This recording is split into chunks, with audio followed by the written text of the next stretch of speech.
Yes. hindi daw pinayagan yung media na makipag-usap kay Honeylet and Kitty, tama ba? And why?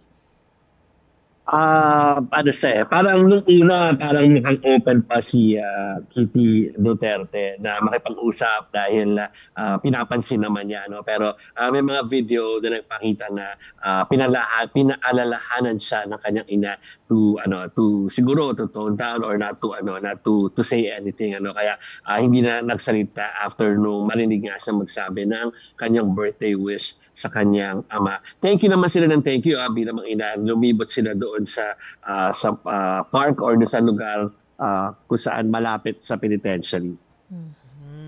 Ako sa bagay, nung nakaraan na inaresto si FPRRD, ang taas din ng emosyon ni Kitty doon eh. Doon, narinig natin yung kanyang mga sinabi. Pero, ang nangyari kahapon, Jovi, 1 oras lang nagstay dyan, yung mag-ina, hindi rin nakapasok. So, di ba, parang nabanggit mo... Oo, parang nabanggit mo yesterday na si Kitty ay bibigyan ng chance ni VP Sara, di ba, mag-giveaway siya for tomorrow na. For tomorrow, 28 kasi talaga announced na kumbaga yung kanilang kapatid na si Vice President Duterte ay inayos na yung schedule. At ang alam nga natin ay 28. Kaya nga di pa paulit-ulit ko sinasabi sa mga report ko kahapon na 28 pa ina-expect dito. At hindi ko alam kung kailan siya darating ng The Hague pero expected siya na pupunta dito. 28 kasi yun yung schedule na in-apply for her ng kanyang kapatid. Pero bigla nga siya pumunta dito. Which I think baka naman tinignan lang yung possibility na makapwede. Pero at the same time, meron naman silang supporters dito na pwede nilang bisitahin. Alam nyo, mga kapatid, bukas ang birthday ni dating Pangulong Rodrigo Duterte. Di ba? At narinig nyo na ito po doon sa picnic salo-salo. Imbis na magkakaroon ng rally na event, ay picnic na lamang. So, base doon sa mga lumalabas na pinagpapasapasahan ng mga OFW supporters na invitation for the event tomorrow, ay hindi na doon sa pinangyarihan ng meet and greet magaganap yung picnic. Dito. Napakalapit.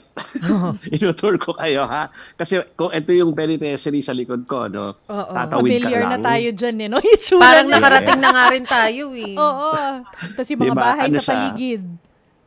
So ito, yung may barikada na to. Ayan, nalagyan na ng barikada. So dito rin naman nagpakita si Honeylet at si Kitty kahapon nakipag-interact with them. So ang schedule nila dito sa may barikada area na ito ay 10 a.m.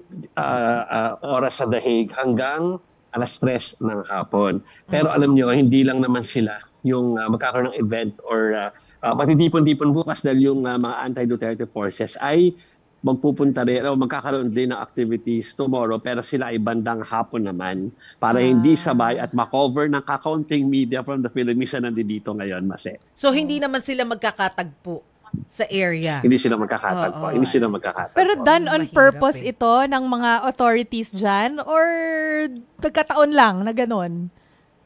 Hindi, kasi kung doon nga sa park na malaki, na pinangyarihan ng meet and greet, ang daming permits na kailangan doon, as explained by the Vice President.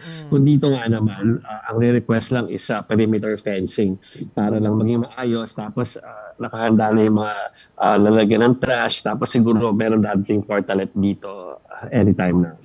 Oo. So, syempre, dyan sa picnic, ang inaasahan natin na darating, malamang nandyan si VP Sara, Pinami siya na mag-table or picnic hopping siya. At saka sina Senator Robin ba makakarating dyan? Yes. Oo, andyan. Hanggang sure kailan? Hanggang kailan si Senator Robin Hood Padilla? Do we know?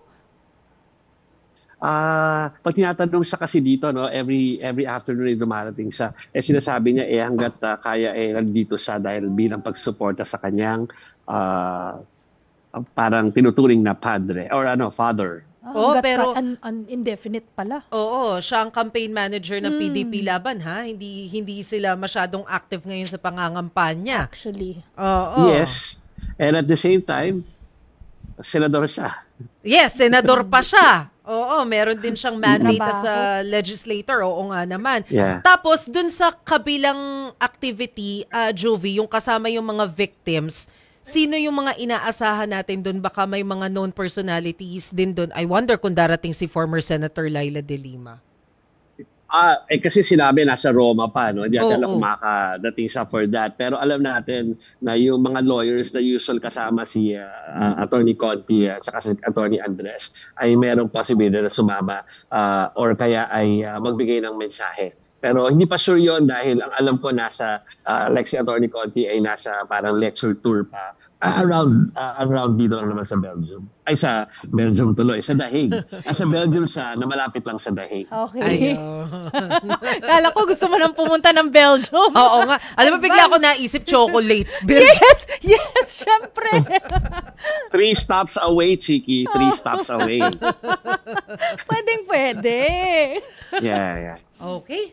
Sige. Thank you so much, Jovi. So tomorrow ang live ko sa inyo, siguro walang BO, ay nandito ako kasi sa likod ko bukas ongoing. Yung 10 a.m. to 3 p.m.